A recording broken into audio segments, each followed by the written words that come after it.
This workshop is very important because of the work that Gavi does. So Gavi as a global vaccine initiative are very key on ensuring that they're able to address the challenges that afflict children in terms of maternal mortality and also pediatric mortality as well.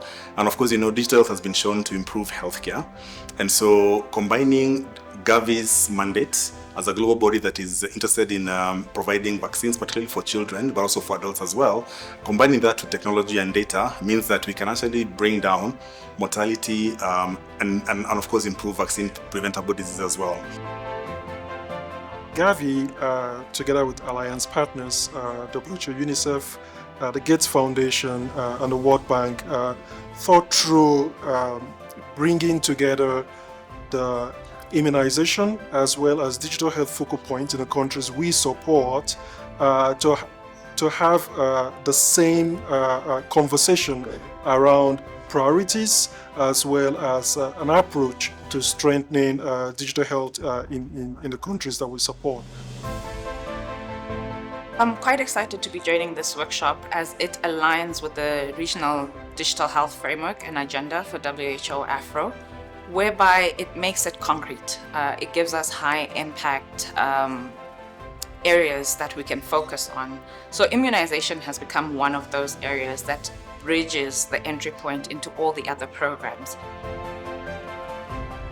Countries like Bangladesh also is a good opportunity for us to validate what we are implementing in the country, like the EVLMS, individual record systems, and the GIS-based microplanning system, so which validate, and also we observe what are the common standards and strategies to implement this digital health and to scale up and sustainable solutions for the countries and globally. The biggest gaps we see right now is the fragmented health systems, lack of visibility in the fragile and humanitarian settings, lack of defaulter tracking for children who miss their doses. So this means that these are the children who generally spark off and trigger outbreaks. So here there's a measles outbreak just because we didn't reach a certain child who didn't get vaccinated, and now we have a measles outbreak. Much as we have the digital health systems to help us identify where that child is, we don't throw out the human elements because that child must be vaccinated by a human being. So we build the capacity of the health worker, support them do their role, but at the end of the day, vaccinate the child with the dose that is required. Through our Rwanda Health Informatics Alliance, we have been also training people. You can imagine that today we have trained the Ministry of Health leaders in terms of digital health applied leadership. And this is very, very important. They can now understand how holistically they can be able to do a planning, enterprise planning approach so that they can think about ecosystem. As health enabled, this work is really, really important because immunization as a public health intervention is probably the most cost-effective public health intervention of the last 2 centuries.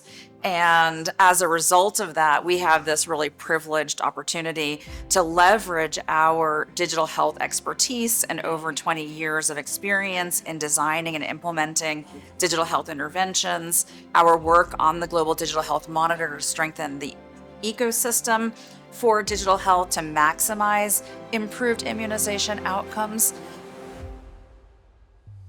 The biggest barriers to implement those systems, these systems, if the system is fragmented, work as a silo basis.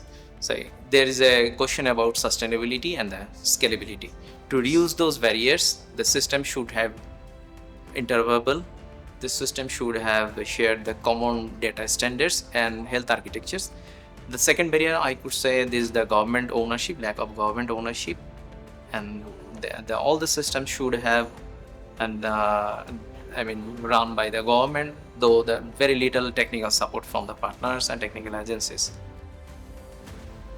Also at national level, we want the data who is created from the facility level to the national level to be able to use as a decision making, to be able to use to identify the gaps and address where the gaps are.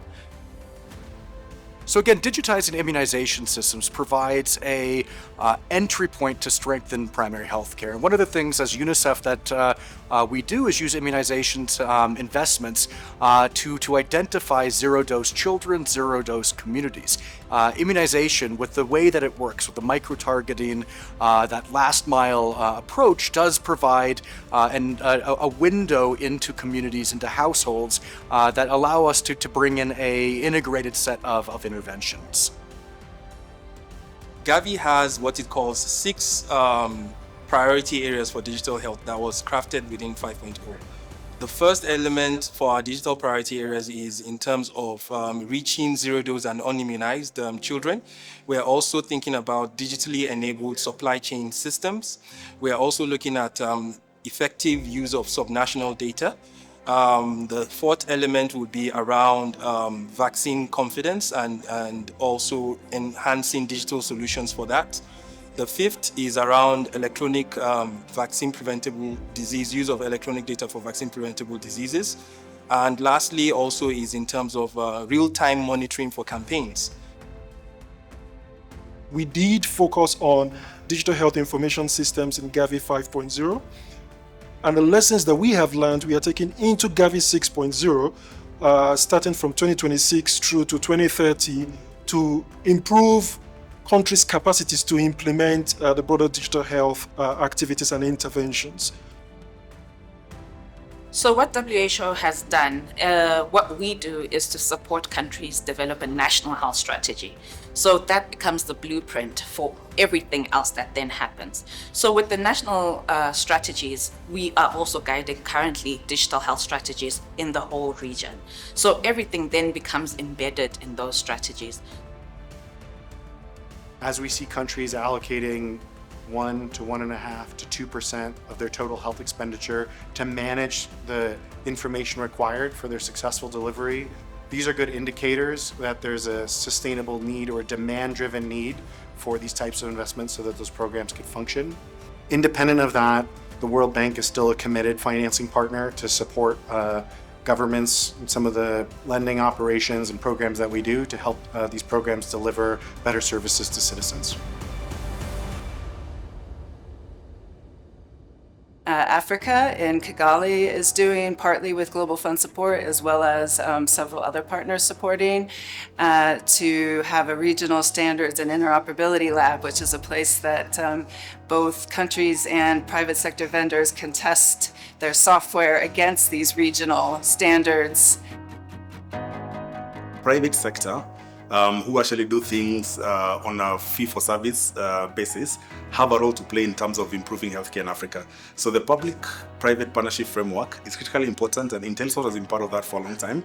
We are a privately registered company that is working in public health, both utilizing a grant-driven business model, but also a private sort of equity and profit-driven model. I think that's really the future of healthcare. Africa, particularly, and LMICs need to wake up and realize that only us can pay for healthcare. So the question is, how do we make our healthcare affordable? We really want all our partners, all our donors to align with us, the one plan, one budget, and one reporting. I think that's very key. Every country have, for example, in Somalia, we have our national transformational plan, which actually talks about in each health priorities. One of the most important lessons we've learned is no two countries are the same. And especially with regards to countries, we need to follow them across what we call their digital maturity landscape. The second piece we've learned is that we should not divorce the digital maturity landscape from the programmatic maturity landscape. And so where Gavi comes in is to ensure that our investment in countries try to help countries to bridge that gap. So it is quite exciting to see everything coming together and partners working together and realizing that WHO's sole role as convener brings countries and partners together to bridge that gap.